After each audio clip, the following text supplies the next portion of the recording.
Jeff Fuller with you again, and so glad that you are able to make time to be a part. You could certainly find more interviews, Jay Fuller interviews on YouTube, Instagram, Twitter, and Facebook. And just wanted to let you know that you certainly can subscribe now on YouTube. There's a little icon if you're watching on YouTube with a greater than sign. Just click that and you can subscribe. As I believe we need to tell people stories so our story can be more informed and inspired and transformed by people's stories, such as Chris Cayole. Chris, welcome to the show. Hey, what's up, man? How you doing? Hey, I'm doing well. I just want to jump in. So, for myself, basketball junkie. Now, I'm 45, so I'm older than you. But Yeah, watching you grow up and seeing your path, I mean, for me, and I know for Vermont, it's awesome to watch a native son of Vermont just take root and then go out and do your thing. Can you thank just you. talk about being a kid? Did you ever dream of playing professionally, or what were your options? What was your childhood like? So I moved around a lot as a child. I was born in Albany, New York, and I moved to Arizona with my family, and then we moved again to the Caribbean, the island of Saint Lucia. That's where my dad's from. So I lived there for about 2 years, and then we lived a year in Montreal, and then I came to Vermont. I think in 2000 I moved to Vermont as a sophomore at Rice High School. But yeah, basketball, was always a big part of my life. I have two older brothers that I kind of followed everything they did at first, so we played football first and some other sports. And then as I started to grow, and started to get a hang of basketball, it just became my passion. And when I entered college is when I really, felt like that I wanted to continue playing after. So I made it as one of my goals. I worked hard and I was lucky to do it for, X amount of years. So right now, you're right around 6'7", or at least that's what Wikipedia says. Yeah, yeah. When you went to Rice, how tall were you? Were you always tall, or did you get a growth spurt? I was always pretty tall, but my sophomore year, I think I shot up from 6'4" to 6'7" from sophomore to junior year. Well, It was pretty painful, actually. The whole thing, growing pains is a real thing, and my knees really took a beating. And but yeah, I shot up then, and I was kind of lanky, but I could move. I was athletic, but I still had a lot of raw talent. I was just trying to figure out, the way my body was moving and things like that. now I say this tongue in cheek, but I guess it is a real thing. How did you choose Rice? And I know Rice does not recruit, but how much of an incentive was it for you to attend Rice versus another high school? Well, I didn't have really any say in it. My mom was the one that kind of scouted schools before we came to Vermont. I've gone to Catholic school before, and I've gone to public school, and she just, she went there and she really liked the atmosphere. So I didn't really see any other schools before I came to Vermont. Um, but so that's how I ended up at Rice, and I met a lot of good people there, the Saplicki's and everyone. So it was a good experience. Now, when you were in high school, who were the rivals? I know that you and BJ kind of grew up together, but was he a main rival, or Yeah, he who did you was. play against? Yeah, BJ was a rival, a BHS. Spalding was really big at that time. Mike Perez, I don't know if you remember Yeah. Mike Perez Yeah, and and David Ball, David those Ball. guys. Yeah, so they actually beat us my sophomore year when they used to have the playoffs at St. Mike's. Yeah. We lost semifinals there. So yeah, it was a BHS. I mean, when I played that sophomore year, it was all the schools were really good, and everyone we played, they were trying to like come for us, per usual, going to Rice. But yeah, it was good. Now, Chris, when you ended up choosing St. Michael's College, how many schools were you looking at? And frankly, being a kid from Vermont, how was that recruiting process? Did you think more schools should have looked at you? Did you want to stay close to home? How'd that play out? So I never even knew what AAU was before I came to Vermont. Playing in Canada, the basketball wasn't very big, and then in the Caribbean, basketball was like there was like one court in the whole island really. I played on a bicycle rim on a telephone pole. So like when I came to Rice, that was kind of like the biggest exposure to basketball I've ever had Hmm. in my career at that time. But St. Mike's, I was good friends with Saplicki, and Bernie Saplicki was over there, and he was the one that really reached out to me a lot. And they offered me a scholarship, I believe, my junior year. And there was some talks about UVM. I remember Coach Brennan talking on his radio show about me, but I just couldn't pass up the opportunity. It was a full scholarship to St. Mike's. I wasn't really like big in AAU. I wasn't like putting up big numbers or anything. So I wasn't really going to take the risk, to wait any longer. I'm sure I could have. But St. Mike's was a good school. And BJ went there and they had a good team at the time. So that's kind of what swayed me to go there. Now, Chris, what was your major at St. Mike's? Business administration. So when you were a kid, what did you grow up thinking you'd be doing? Honestly, I don't really know. My parents are both teachers, and I always saw myself. I could probably be a teacher. Both my parents have master's degrees, and my dad taught social studies and French, and my mom she has a master's in theology, and so I was always around the teaching lifestyle. So I thought maybe eventually I probably would follow that path. Yeah. So I definitely love basketball. We have a mutual friend, so I want to give a shout out to Bobby Shed because I know Bobby, you know Bobby. Yeah, that's my I really man. don't know you, but I thank you for the opportunity to interview you. Yeah. Definitely being a basketball fan, the Vermont Frost Heaves coming to Vermont. What was that opportunity like for you? How did it present yourself to be a part of the Frost Heaves? So when I my senior year of college, I had hip surgery. I had a torn labrum that I had been dealing with my whole college career. I just really didn't know about it until I got it checked out. So I had surgery, and when surgery was done, the Frosties were having a tryout actually at St. Mike's. So I had been cleared to play, and just in time for that. BJ had played the year before, so I knew about the team, and it was really my opportunity just to continue to play basketball. So I did the tryout, and I ended up playing with them, and it was a good experience. It was tough because I never really signed a contract to play with the Frost Teams. I didn't make any money, but I learned so much in those 2 years that I played, especially on the defensive end with Coach Voigt. Just the whole process of like practice and just the mentality you have to approach the game. It was such a high level, and for me to start with that as my foundation really helped me in my future. Now, one of my claim to fames, I guess, is I played against Will Voigt in high school. He went Oh to wow, Cabot Small nice. School and Yeah, all of that. But it seemed as though, just from an outsider, that some of the Vermont kids, like Dana Martin from Stowe, then he went and played college in New York, and some of the hmm other guys like yourself, Bobby, a little bit, but more BJ, you guys didn't get a lot of burn for the yeah. Frost Heaves. How much did that motivate you versus really inspire you not to give up and show that you could play with those players? Yeah, I know. I always wish that I did get a chance to play a little bit more, but it is what it is. And you had a lot of really talented players on those teams. I know John Bryant was one of my teammates, and Antonio Burks. A lot of guys, really high quality basketball players. So getting the minutes whenever I got them, I was happy. But yeah, it was tough to go 2 years and not really get that much time.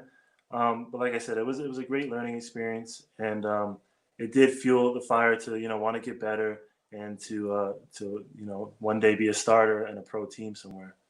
And then this picture is a picture of one of the ABA championships that Yeah, Vermont Frost Heaves won. And I think I stole this off your Facebook page. yeah, yeah. And you got a ring, so it I looks did. Yeah, good. Tell me about the process from going to Rice to St. Mike's, then playing professionally. And you played hmm all over the world, which is awesome. yeah. But how much uh, was the work ethic as far as you getting stronger? I hear that a lot, that the game is a lot faster, but strength is a big deal. How big of a deal was that for you? Yeah, that's really what separates a lot of guys from the next level. Especially at my height. Usually guys are a little bit stronger and bigger. I moved out to the wing more, so 6'7" on the wing kind of helped me. But yeah, you have to be strong, and that in the Frosty years that kind of opened my eyes because Will Voigt really had us doing a good weight program, and going against some of those guys who were much stronger than me. It really opened my eyes to what level I need to get to in order to want to continue my career physically, if anything. So And now with the basketball these days, it seems as though 6'7", it's kind of an in-between position for Vermont. High school basketball is certainly big. What yeah, position did you play most naturally? And I know in your career you were seen as a three-point shooter. When did that really come into effect?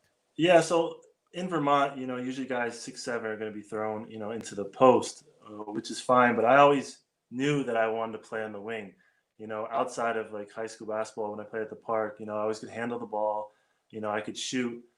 So I worked on that to work on the wing, coming off screens and stuff like that. So if you look at the game now, you've seen a lot of taller guys at these guard positions, and that's just how it is. So I worked my way into that, and yeah, I could always shoot. I just I got a chance more when I started to go overseas, and more the spotlight was on myself. So I really worked on that and made that one of the things that helped my game so I could continue to play. So Chris Cayole making some time and joining us. What was a bigger uh, adrenaline rush for you? Was it getting a big block shot or was it dunking on someone? Dunking on someone. I I've had some pretty good dunks in my career. Towards the end, I kind of stopped. I started laying it in just because I'm getting older, and I was like, why not just put the ball in? But yeah, dunking definitely is something that I've seen myself really change the momentum of the game. The crowd really gets into it, and so yeah, dunking I would say, especially at my bread and butter was the alley oop. So someone could throw the ball anywhere around the rim, backward, and I'll catch it and get it. And that was one thing that me and BJ Robertson, when we used to play even during the summer, that's something that we always had that connection, and it was good. Yeah. Yeah, it's pretty cool when you have teammates and you have that chemistry. I want to back up a little bit. You mentioned Mhm. you had older siblings. Talk about your family life and how much did that prepare you for the travel that you would do in your young adulthood, just being a part of a family that did move around some? Yeah, so like I said, I lived in New York until I was about 9 years old, and then we went all cross country all the way to Arizona. It's just the whole concept of getting used to a new environment. New York and Arizona are two different places. East and West Coast. But the biggest adjustment would be going from Arizona to the Caribbean. It's a developing country, and I had to really adjust a lot to that lifestyle. Because I wasn't going down there as a tourist. A lot of people say, "Oh, you lived in the Caribbean." I'm like, "Yeah, it wasn't. I wasn't had my feet up. I had to go to school. There was sometimes we didn't have running water, electricity, so it was really a quite the change, but it kind of set me for the rest of my career because there was times in my basketball career where, it gets tough playing the pro life. Sometimes you get situations where things aren't, as good as they appear. I mean, you have running water, but sometimes you just get in situations where it's not, the best. So I've always been good at adapting to situations and just trying to find the best, situation in it. So yeah, I went from there to the Caribbean to the Canada and then to Vermont. So I was just used to traveling and adjusting to things, and it really helped me when I, played in my career because I've been on so many different teams, different countries, and every place is different. So you just have to get used to it. Yeah. Yeah, I went to a small Bible college in New Brunswick, Canada, and I Oh, graduated in nice. 97. So there was no NBL of Canada then. But I Yeah. did go to Harbor Station and I actually snuck my way to courtside. It Oh, was the nice. Toronto Raptors against the Philadelphia 76ers, a Oh, preseason game for the wow. NBA. Nice. Yeah. And my friend said, just dress up, look like you belong there. And I was. I was center row courtside. It was awesome. That's But awesome. for Yeah. you playing at Harbor Station, did you have any reluctance about going to the NBL of Canada? What was your thoughts about that league? So I had played 2 years in Germany, and it was kind of a low league. I just wanted to get somewhere and play, and that wasn't really helping my resume, to be honest. Playing in a low division, you can have 30 points a game, but they're always going to see that you're playing in a low division, so it's still hard to kind of climb that ladder.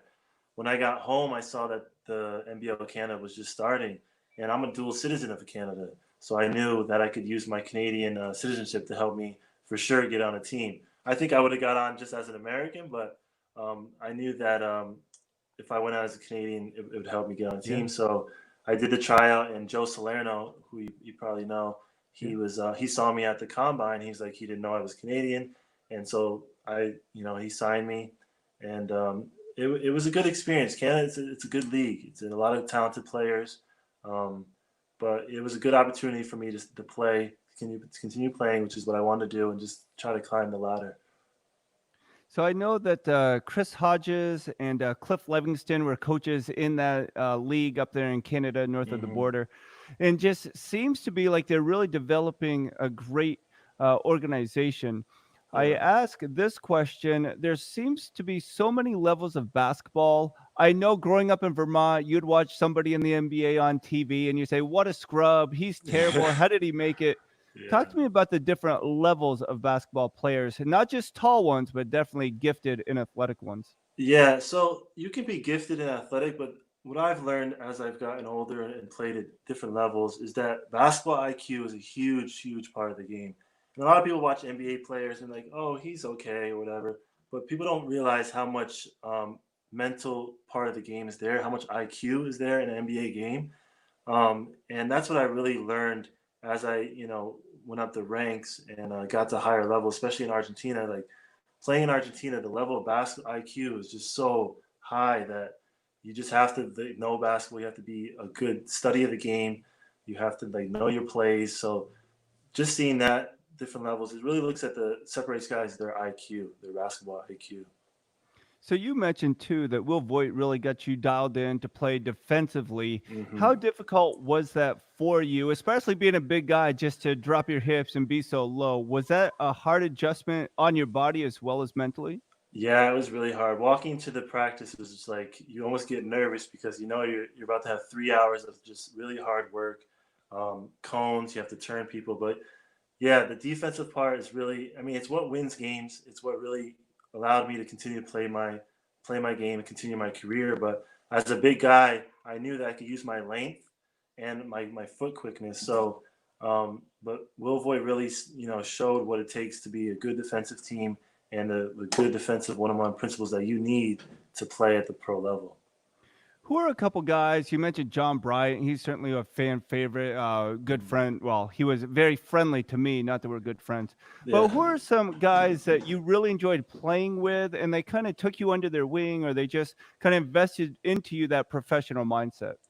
I'm not. I can't really think of specific players, but I do have a coach that I played for that really I would give a lot of credit to shaping my career towards the end.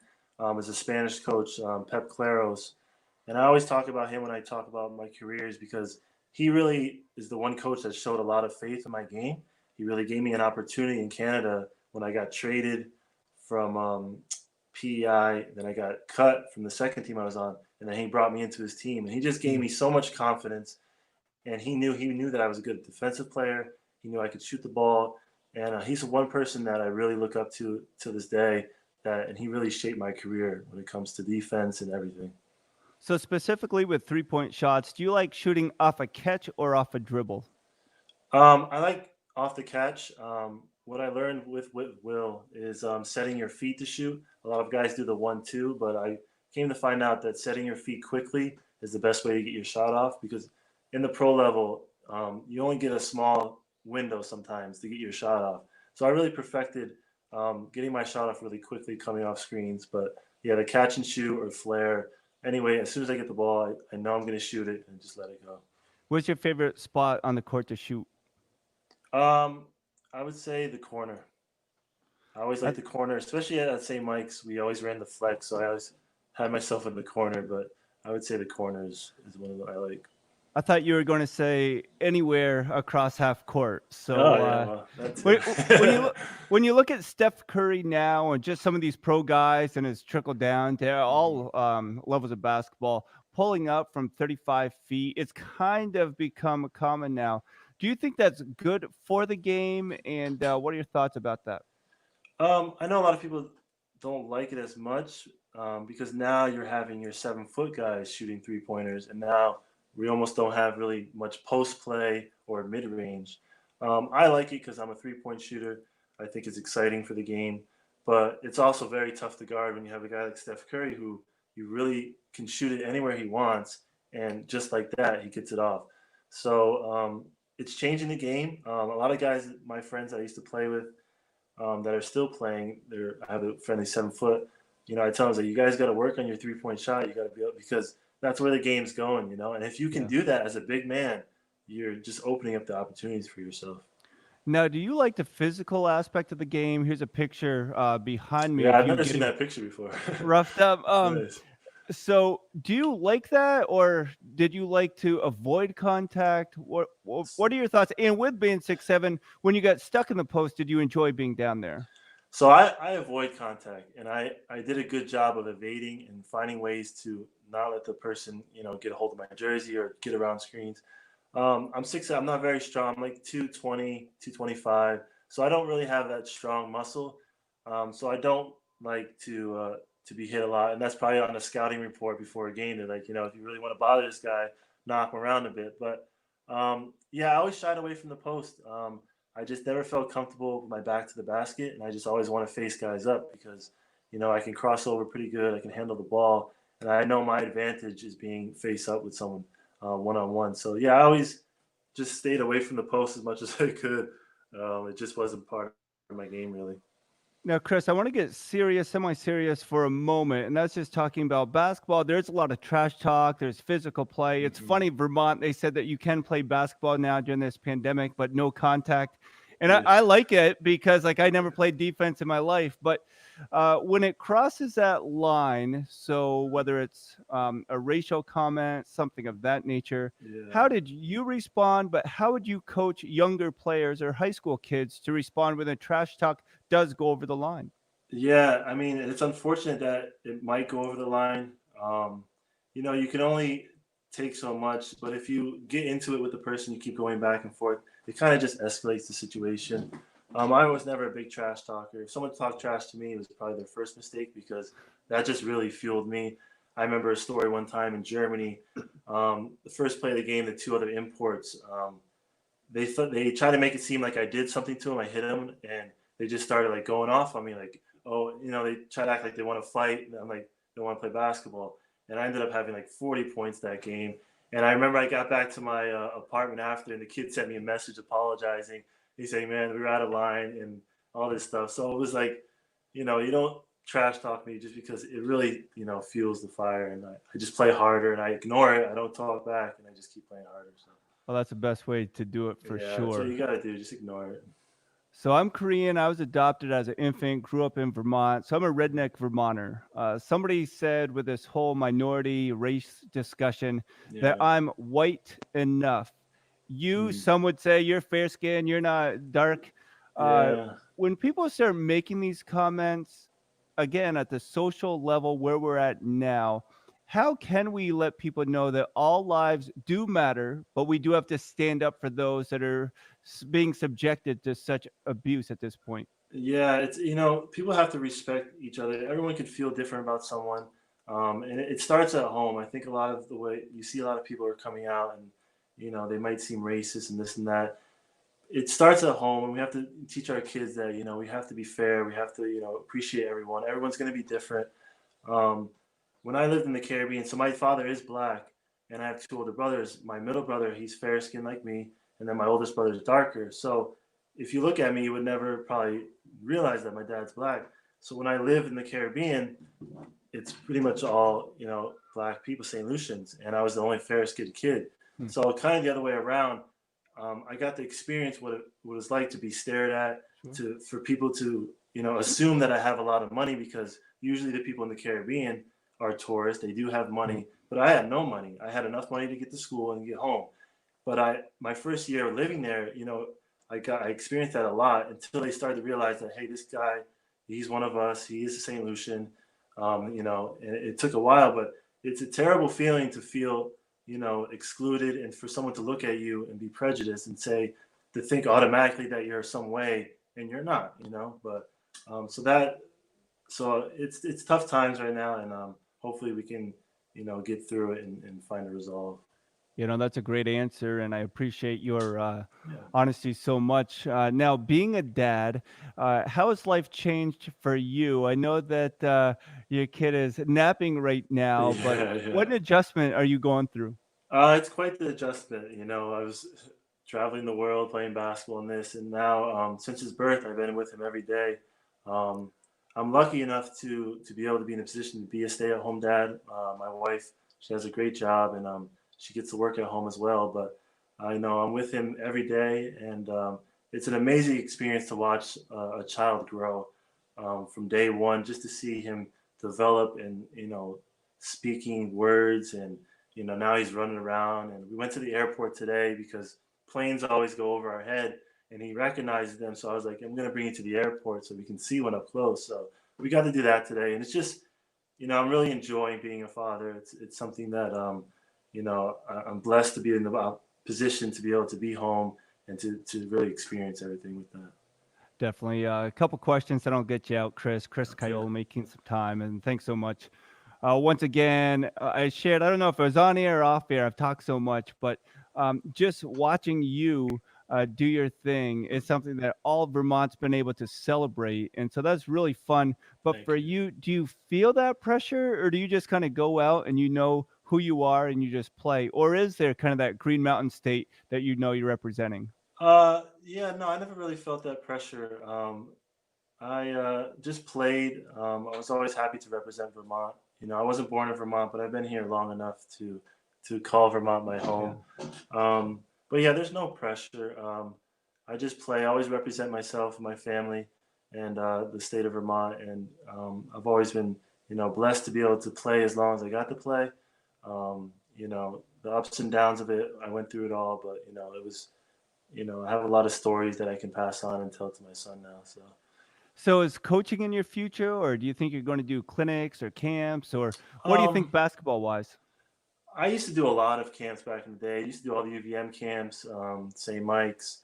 I don't really foresee myself as a coach. I don't really have the X's and O's mentality. I think I could be a good individual, like skills coach. I think, eventually I think I'm going to work on doing a whole defensive page with my Instagram because I learned a lot on the defensive end. I think I could really help people in that way. So I think maybe in the future, if I get a chance, I would love to work just with kids on certain aspects of their game. I think defense would be the main thing for me because a lot of kids don't play good defense, and you see it all the time. That's why I'm not really a big fan of the NBA because you don't really see a lot of defense until Yeah. playoffs. So I think if I get a chance with basketball, maybe in the future, I would probably do something along those lines. Well, Chris, thanks so much. Your Instagram page is up here. C underscore Yeah, Cayole, Cayole, 01 Cayole. Cayole with Yeah, a 01.